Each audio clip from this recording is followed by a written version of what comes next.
I've always loved a good story. It can inspire a revolution, give hope to the downtrodden, warm the hardest hearts, and bring people to tears or fits of laughter, and touch you in ways that changes you forever. In the end, all we are is a story, and I don't know how long mine will last, but I know I'll make it a good one. Hi, my name is Joseph Rumba Earley, and I am from Nashua, New Hampshire, which is the state's second largest city, but basically a small town to everyone else. My life revolves around my friends and my family, who I love more than anything else in the world. I spent most of my time with them in school, studying, or playing alongside them on the soccer and the volleyball teams, or just racing against them in the alpine ski team. When not in school, you can find us eating, drinking overly expensive coffee, and exploring the woods around our houses. Or we would just be goofing off, being general nuisances. It was a nice life, but a boring story. So when I got accepted into Northeastern via the NUin program and was told I would attend school in a country that I knew mostly about, from the Odyssey and Percy Jackson, I jumped right in. I was scared, of course, petrified if I'm being honest, but I worried too much. And a little fear and doubt is good for a story. It adds suspense. So off I went to Thessaloniki, Greece, 5,000 miles away from anything and everyone I call home. Culture shock could not even be thought of, as honestly, I didn't have time to think.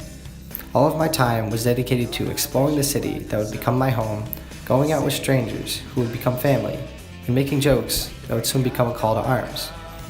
And getting most of my sleep that week on the bus to and from our trip to Halkidiki Beach. Once school started, my life stayed just as hectic. Instead of exploring, my time was spent at the American College of Thessaloniki studying in the Bissa Library and going to class.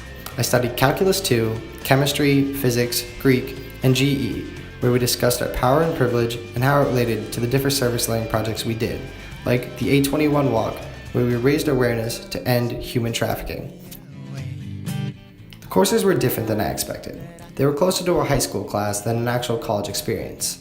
The classes occurred daily and had very, very small size. But that enabled the amazing teachers to focus on us individually and make real connections and make sure we actually learned the material. Rest assured though, they did challenge us enough to prompt all-night study sessions in the Queen Olga lobby, where we honestly spent more time cursing out close to us than actually studying. Living in Greece was a constant juxtaposition for me though. Here, we have this American teenager doing his best to do literally everything ever, forsaking sleep and sanity on the way, in a country that prefers to go at its own, much slower pace. With so much to do, and less than 87 days to do it, I found myself exasperated at the beginning, as so much of the time was wasted on nothing.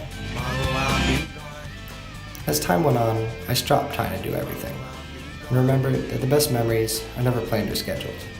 My favorite parts of this trip have nothing to do with seeing a tourist attraction, but I will simply say look beautiful when I talk about in the future, but the hectic, overly competitive, and sometimes dangerous races for girlos, walking home on the boardwalk talking about life, school, and everything else, and then doing dumb dares like walking the entire way home with your shirt off while it's 40 degrees and raining, donning our bed sheets and becoming thrift store gods for a night on Halloween so we can party it up like an Olympian, and even the time we overran at McDonald's.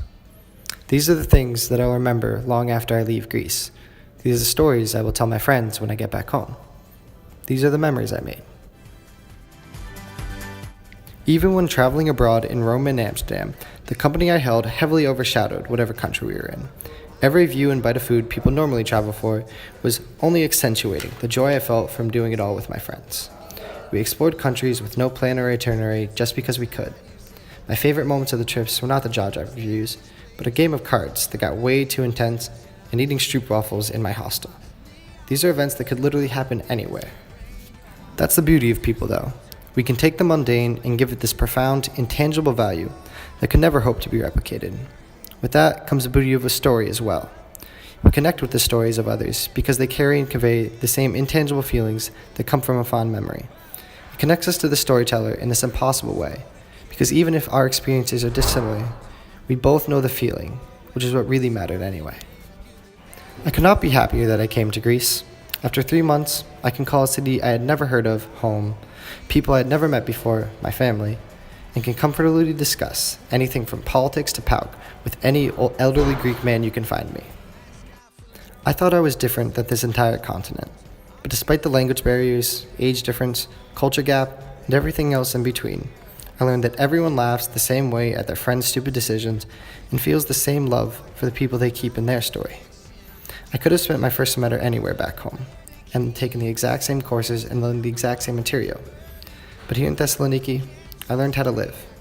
I made memories I will never forget and made friends who will last a lifetime. I can never hope to achieve anything more with my life.